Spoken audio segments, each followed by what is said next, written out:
And now I'm joined by Greg Latham. And Greg is a professor at Fanshawe College in the Broadcast, Television, and Film program. Welcome, Greg. Thank you, Andrew. Thank you so Happy to much be for here. taking a few minutes out of your extremely busy day as we work together to put together this concert and you keep up all of your teaching duties. So, Greg, I just want people to get a sense for how we are partnering together on this concert. It's been absolutely amazing. Quite a remarkable development. We've pivoted from performing at Aeolian Hall, and now we are rehearsing and performing at Fanshawe College, all worked out in about 10 days. What happened and how did this happen? Uh, well, we were all hit with the stay-at-home order in early January the 14th, and college. We'd already had very strict safety protocols in place, but it did affect some of the things that were going on in the community. We had arrangements to participate with some things locally with some of the activities put on by the London Music Office. That got put on hold because the shutdowns at the concert halls.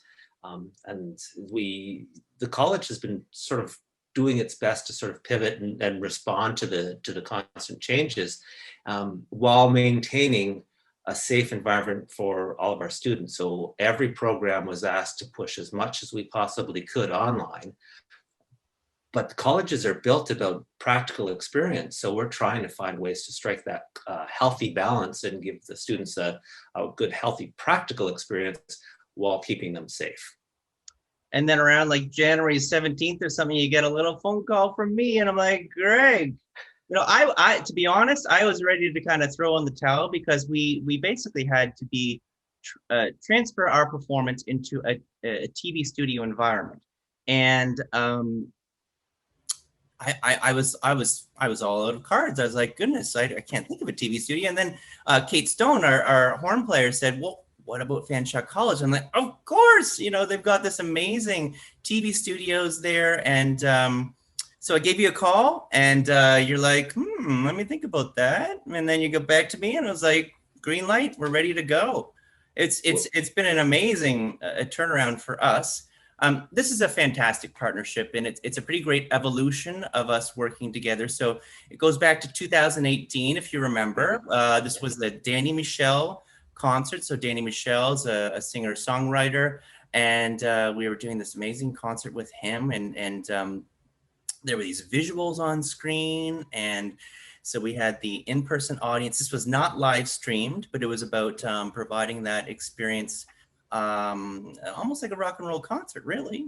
And it was fun. And Fanshawe, I remember you guys came with, a whole raft of students, and they were all really jazzed up about this concert. And then, for me, it was opening my eyes to like possibilities. You joined us for another concert at Metropolitan United, is that right? That's correct. Yes, the second show we did with you was, if I recall correctly, with Cameron Crosman. Oh, yeah, the great cellist. Yes. Yes, exactly. Yes. And it was for us a great experience. It's all of these sorts of community activities that we get involved in are really great opportunities for our students.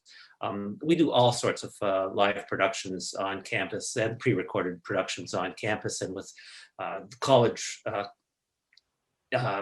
programs and activities, sports, music, all of those sorts of things.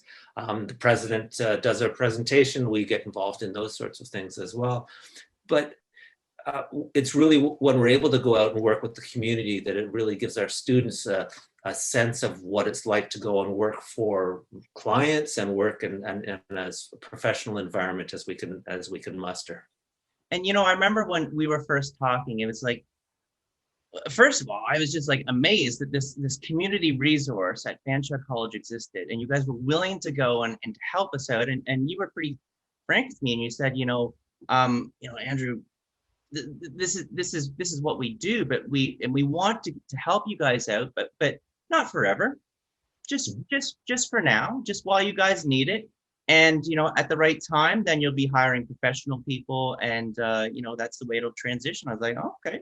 Well, I'll take it while it's here. That's exactly what happened.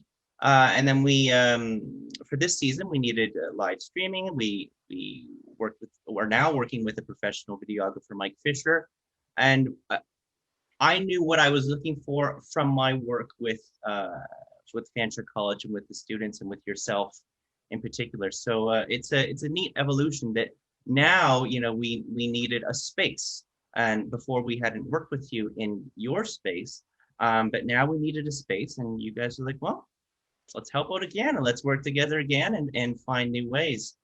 So I had no idea. Fanshawe happens to have the largest TV production studio between Windsor and Toronto. Is this right? Yes, that's correct. And in Ontario, we sometimes will say we're the largest dedicated television facility between Toronto and Winnipeg. There are some film production places in between, but it is a large our main studio is the largest, but we actually have 3 studios, and it's that flexibility of having the 3 studios, which is what is really allowing us to do this production. We've had to sort of respect the health and safety regulations laid out by the ministry. We've had to, on top of that, the college has even stricter health and safety requirements for all of the students and the welfare of the students and the faculty and staff and visitors like yourselves. And what we're trying to do is emulate what's going on in industry. And it was for us the ability of having the multiple studios that allows us to have the performers respecting the guidelines about the number of performers that can be in a studio space, plus the narration that's part of this particular production, and the conductor needing to be in another space because of the complexity and the restrictions. And so we're thrilled that we're able to sort of like have this unique facility that can be structured modularly to support a production like yours. And I guess the media industry just has that capacity to pivot, maybe more than any others. And then, at the heart of it, people want to be entertained at home. They need that, nurturing of good entertainment at home, and that's what we're trying to bring them. And this concert is no exception, that's for sure. I think of some of the funny things with this. So there's a restriction of 10 performers in any stage space at any given time. And for us, we have 10 performers, but we also have a narrator and a conductor. So we're like bringing those 2 into another sound stage. And what people will see that our conductor will be on a screen, conducting the orchestra. Provides its challenges, but as well, we're going to rise to the occasion, and it's all part of that storyline, right? Performing yes. In COVID, and we've got to approach that with a pretty good nature. So, when I look at the amazing programs Fanshawe is running, directly linked to TV and video production, there's the broadcasting, television, and film production course that you're a part of. There's this advanced filmmaking course, and we've used some of your graduates from that. And then there's this visual effects and editing. Like, where do you see the industry going? What are you trying to leave your students with? Like, what sort of skills are going to allow them to succeed? Oh wow, we purposely it's structured in as broad a way as we possibly can in the broadcasting, television, and film production program, which is a diploma program, an undergrad, and everyone gets a taste of absolutely everything. And we a little bit like an orchestra, we have specialists, but we try to make sure everybody understands the basics of how all of the different roles work together. And that makes people ready to do everything from small corporate video production to working for broadcasters. We had students coming straight out of those programs working on pre-COVID. We had them going straight out and working on NHL broadcasts and the post-grad programs, the advanced filmmaking and the visual effects and editing, those are higher level, skill set development. And the advanced filmmaking program, who've done some work with you as well, they're taking the skills that they learn in an undergrad and applying that in a higher level, a more professional, ready for the demands, the rigors of the industry.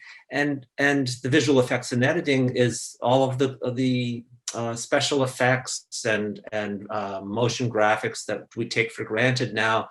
The credits on a movie might take 20 people months to put together, and 50 years ago that was put together as almost as an afterthought.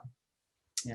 And we're trying to constantly adapt our program to be as programs to be as reflective as where the industry is going.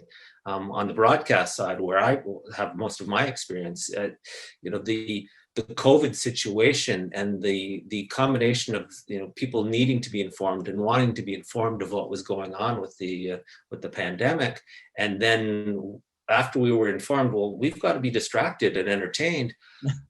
The live production community had almost a decade's worth of advancement just in the last 10 years, because some of the tools our students are using with your producer Mike Fisher are things that the broadcast industry knew about, but were hesitant to adopt, and now they're recognizing these are solid tools. We need to be using them. We're teaching them. We're getting our students ready for that, that future aspect of things. We even have, in fact, right now, one of our full-time faculty members who's on a sabbatical, whose sole purpose is trying to figure out how we can continue to make our programs better. And I think that's kind of for us an exciting thing. It's getting our students prepared, and it's keeping all of the faculty and it keeps us young. It keeps us engaged and excited because it's a constantly changing field, and even how you describe it or define it is growing all of the time. I just love it. I mean, it's breathtaking to watch the pace of things, and then my whole focus has been on live stream this season, and it's been totally eye-opening and fun for me too. Because I'm certainly learning things about just the behind the scenes of making a video that I had no idea happened. So thank you, Greg. Thank you so much for joining us. Thank you to all the students and the staff at Fanshawe who are participating with us this week. We're partnering together on our January 30th concert, and we're really looking forward to having fun with this family-friendly event. Thanks again. Thanks for having us.